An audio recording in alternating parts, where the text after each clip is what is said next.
Po, sot ka filluar procesi që në orën 8, dhe në orën 18 do të kemi procesin e zgjedhjes kryetarit të Partisë Demokratike Dega Lushi. Situata është në një harmoni midis kandidatëve.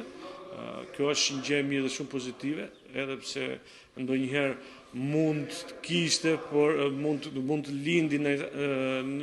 ka pasur, por sot jemi të gjithë bashkë. Unë bashkë me dy kandidatët kemi qenë gjatë gjithë dhe jemi gjatë gjithë kohës së bashku në tavolinë duke pretur të gjithë demokratët, tamam sipas asaj që përfaqëson dhe Partia Demokratike, një demokraci të vërtetë dhe brenda vetes. Qofse ne nuk e ka përcjell dot të hap brenda vetes, atëherë kjo do të ishte një dëm shumë të madh për atë çka duam ne të nxisim për të qytetarët tanë. Kështu që sot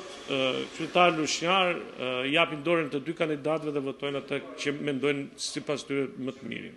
Mendoni që u zbatua statusi i Partisë Demokratike sa i përket kandidatëve? Statuti i Partisë Demokratike për zgjedhjen e kandidatit të Partisë Demokratike është bërë sipas propozimeve të nxjerra nga statuti, pavarësisht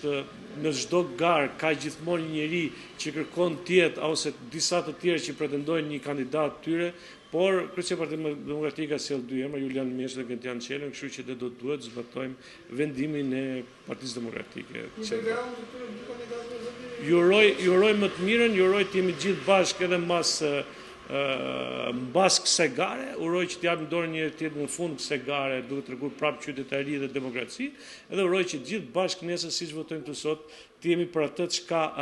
për te PD-s, për te gjitha partia politike, atë që na pret nesër, për gjë më të shenjtë që ka ky qytet dhe për atë që të cilën ja kanë mohuar prej vitesh, as Spitalin e Lushit që në gjithë mezi presin takimin e orës 10 nesër.